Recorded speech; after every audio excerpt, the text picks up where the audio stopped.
به نام خدا. سلام دوستان عزیزم، وقتتون بخیر باشه. پادکست صدای سکوت امروز رو با کتابی زیبا و جذاب شروع میکنیم. کتاب آدولف. موضوع رمان و داستان خارجی هستش. نویسنده بنجامین کنستان و مترجم مینو مشیری. انتشارات نشر سالس در سال 1388 این کتاب رو چاپ کرده. لطفاً با من همراه باشید تا معرفی کوتاهی را از این کتاب برای شما بخونم و سپس بخش‌هایی از این کتاب رو تقدیمتون کنم. بنجامین کنستان دوریک، رمان‌نویس سوئیسی تبار فرانسوی زبان قرن 18 میلادی است.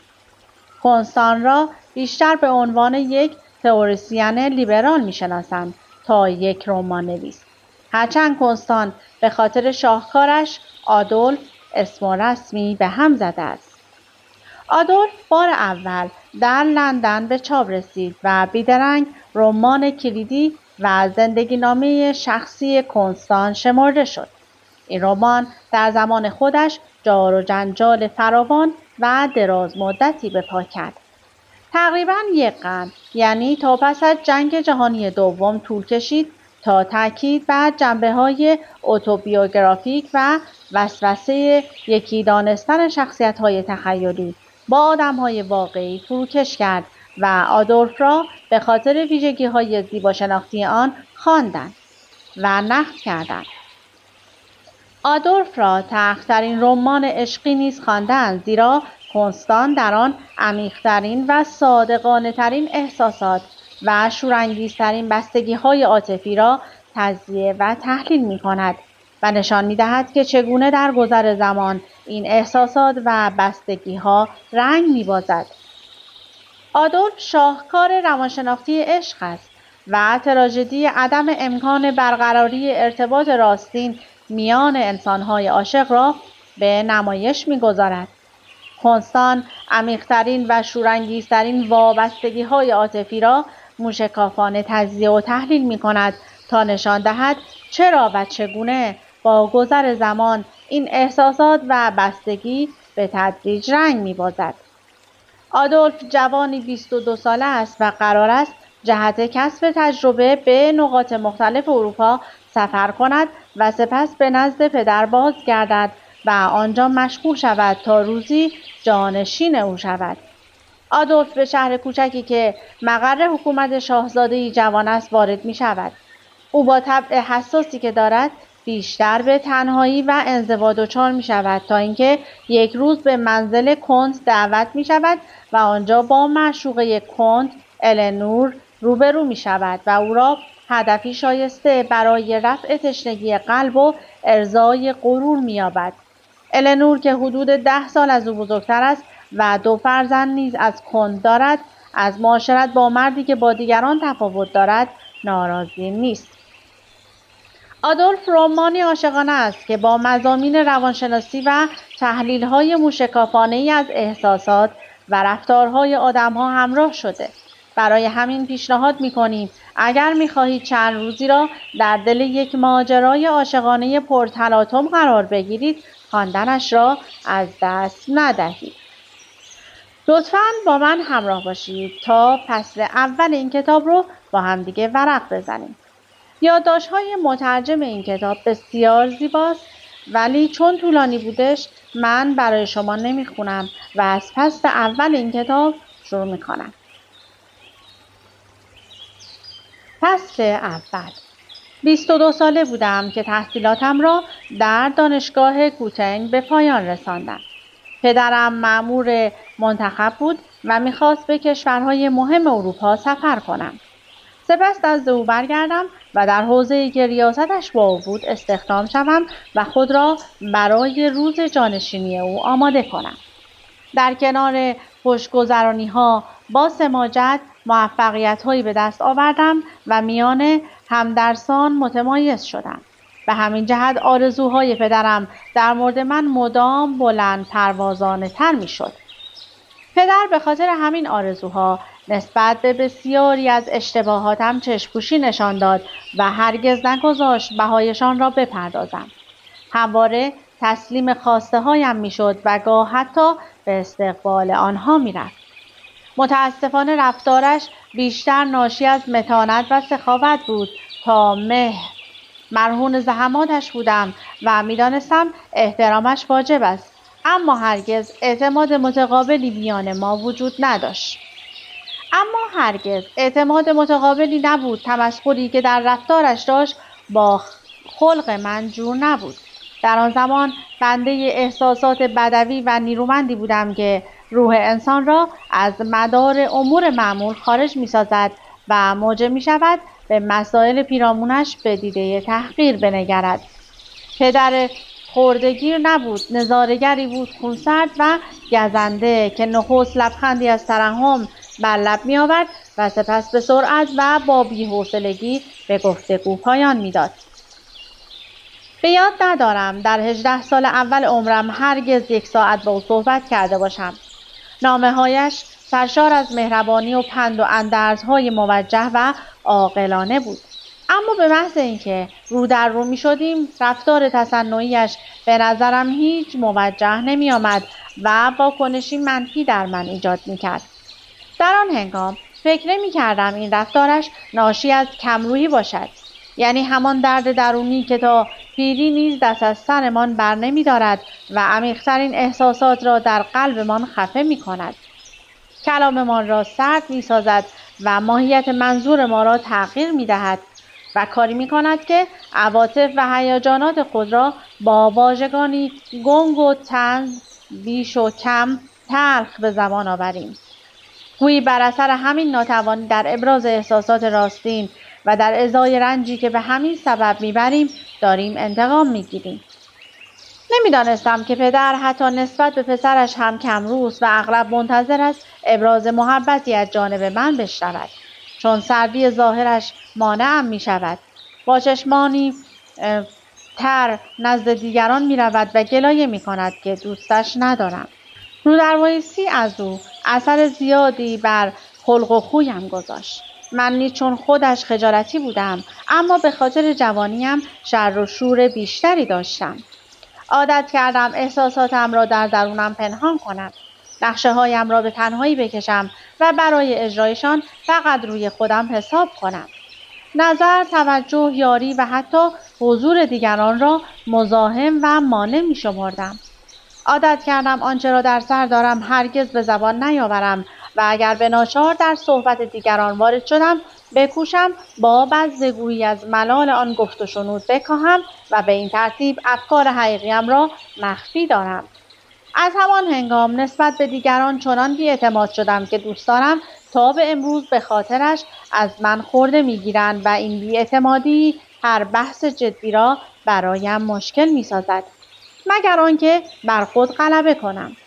همزمان و به همین خاطر به آزادی شخصی نیازی مبرم داشتم و از هر آنچه باعث وابستگی و پیوستگی میشد گریزان بودم و از ایجاد هر گونه پیوند جدید وحشت زیادی داشتم. فقط در تنهایی احساس آرامش می‌کردم. بر اثر این خلق و خوست که امروز هم حتی در موارد کاملا معمولی اگر لازم آید که میان 2 موقعیت یکی را انتخاب کنم، موقعیتی که با حضور فرد دیگری همراه است ناآرامم می‌کند و واکنش طبیعیم است که از دیگری می‌گریزم تا بتوانم در خلوت و آرامش تصمیم گیری کنم. با این همه آن خودبینی عمیقی را که چنین افرادی معمولاً دارند نداشتم. حتی در مواقعی که دل مشغولیم فقط خودم بودم توجهی اندک به خود داشتم. در اعماق وجودم بیان که متوجه باشم به محبتی نیاز داشتم که چون ارضا نمی‌شد مرا از قید و بند هر آنچه کنجکاویم را برمی‌انگیخت رها می‌ساخت. این دلسردی نسبت به همه چیز با اندیشه مرگ قوت بیشتری گرفته بود. همان اندیشه‌ای که از عنفوان جوانی تحت تاثیرش بودم و هرگز درک نکردم که دیگران چگونه خود را به آن راه میزنند و از واقعیت این اندیشه پرهیز میکنند. 17 سال داشتم که مرگ زنی سالخورده را به چشم دیدم. زنی با روحیه‌ای جالب و عجیب که به پرورش شخصیت من پرداخته بود. این زن همانند بسیاری زنها در ابتدای جوانی وارد اجتماعی شده بود که آن را نمی‌شناخت و برای خود قدرت روحی و صفات نیرومندی قائل بود و مانند بسیاری زنهای دیگر به خاطر تن ندادن به قید و بندهای تصنعی و در عین حال ضروری آن اجتماع فروپاشی امیدهایش را به چشم دیده بود و جوانیش را بدون لذت سپری کرده بود تا سرانجام پیری بی آنکه روحش را سرکوب کند سر رسیده بود. او تنها و غمگین در قصری در کنار یکی از املاک ما زندگی می‌کرد و فقط روحیه‌ای برایش باقی مانده بود که با آن همه چیز را تجزیه و تحلیل می‌کرد. 1 سال تمام در طی گفتگوهای بی‌پایان زندگی را در تمام صور گوناگونش بررسی کرده بودیم و همیشه مرگ را پایان همه چیز شمرده بودیم و پس از آن همه صحبت درباره مرگ نیستی او را به چشم دیدم. این رویداد موجب شد درباره سرنوشت شک کنم و دچار اوهام گنگی شوم که دست از سرم بر نمی داشتند. ترجیح می دادم اشعاری را بخوانم که از کوتاهی عمر انسان می سرودند. باور داشتم که هیچ هدفی به تلاشش نمی ارزد. عجب این که به مرور زمان و متناسب با بالا رفتن سن از این احساس کاسته شد. آیا دلیلش این بود که امید همواره با تردید آمیخته است و وقتی زندگیمان را ترک می کند تازه روزگارمان جدی اما مثبت‌تر می گردد؟ یا شاید زندگی زمانی حقیقی می شود که تمامی رویاهایمان رنگ می بازد، همان گونه که با کوچ ابرها قله کوه در افق بهتر به چشم می آید؟ پس از ترک بوتنگ به شهر کوچکی رفتم. این شهر مقر حکومت شاهزاده‌ای بود که مانند بیشتر شاهزادگان آلمان با آرامش سرزمین کوچکی را اداره می‌کرد. از روشنفکران ساکن آن دیار حمایت می‌کرد، به ابراز افکار و عقاید آزادی کامل می‌داد، اما بنابر عادت دیرین که از معاشرت با درباریان متملق سرچشمه می‌گرفت، اغلب مردان غیر برجسته و میانمایه را دور خود جمع می‌کرد. در این جمع از من با همان کنجکاوی طبیعی استقبال شد که نسبت به هر تازه واردی که با ورود خود موجب تنوع در دایره یک نواخت و تشریفات زندگی آنها می‌گردید. نشان می‌دادند تا چندین ماه هیچ چیز توجهم را جلب نکرد. از توجهاتی که به من میشد قدردانی می‌کردم، اما کمرویی اجازه نمی‌داد از آن خوشخدمتی‌ها بهره ببرم. یا شاید دلسردی از شوق و شور بی هدف موجب می شد که خلوت را به خوشگذرانی های خالی از لطفی که بدانها دعوت می شدم ترجیح دهم. از هیچ کس تنفری در دل نداشتم، اما کمتر کسی توجهم را جلب می کرد. انسانها از بی‌تفاوتی رنجیده خاطر می شوند. آن را بدخواهی یا تفرعن می پندارند. سخت باور می کنند که معاشرت با آنها کسالت‌بار است. گاهی می‌کوشیدم بی‌حوصلگی‌ام را پنهان دارم. به سکوتی عمیق پناه می‌بردم. کم حرفیم به تفرعن تعبیر می‌شد. گاهی هم که خود از سکوتم خسته می‌شدم و به بزلگویی می‌پرداختم، به ناگاه شوخی‌هایم از حد و مرز معقول خارج می‌شد. ظرف 1 روز از اعمال ابلهانه‌ای که طی 1 ماه مشاهده کرده بودم پرده برمی‌داشتم.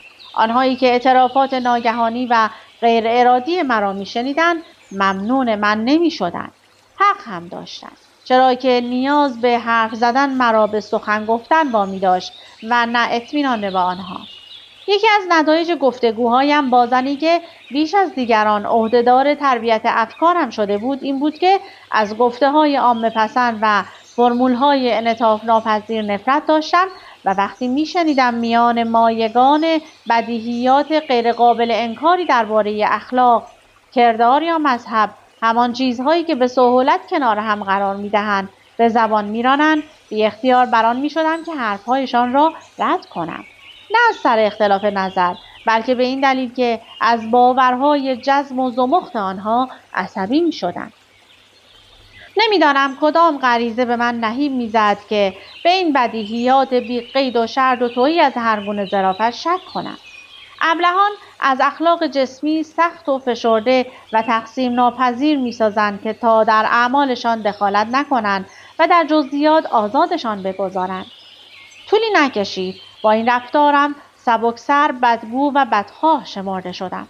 سخنان تلخم را گواه بر کینه‌توزیم دانستند و شوخی‌هایم را بی احترامی نسبت به هر آنچه قابل احترام بود. آنهایی که به خطا ریشخندشان کرده بودم راحت جانب اصولی را می‌گرفتند که مدعی بودند مورد شک و مشاجره منند، چرا که ناخواسته باعث شده بودم به ریش این و آن بخندند و اکنون همگی بر ضد من برخاسته بودند. پنداری با مضحک جلوه دادنشان به اطمینانی که به من کرده بودند خیانت کرده بودم. گویی همینقدر که آن اصول را آنسان که بودند به من نشان دادند، مرا متعهد به سکوت کرده بودند. من اما چنین پیمان گرانی را قبول نکرده بودم. آنها از محکوم کردن من لذت برده بودند و من از دست انداختن آنها و مشاهداتم و آنچه آنها خیانتکاری می‌خواندند در نظر من تنها غرامتی اندک و کاملا به حق بود. مرادم تبرئه خودم نیست. مدت هاست که دیگر به سراغ این مستمسک سهل و سبک افراد خام نمی روم. فقط می خواهم برای دیگران بگویم، چون خودم دیگر با کسی معاشرت ندارم که لازمه عادت کردن به نوع بشر و تمام ظاهرسازیش، خویشتن پرستیش و منافع شخصیش زمان است. شگفتی دوران جوانی ما از چنین جامعه تصنعی و متعضی حاکی از قلبی بی‌شائبه است و نه روحی بدبار. جامعه به هر حال به هراسیدن نیازی ندارد.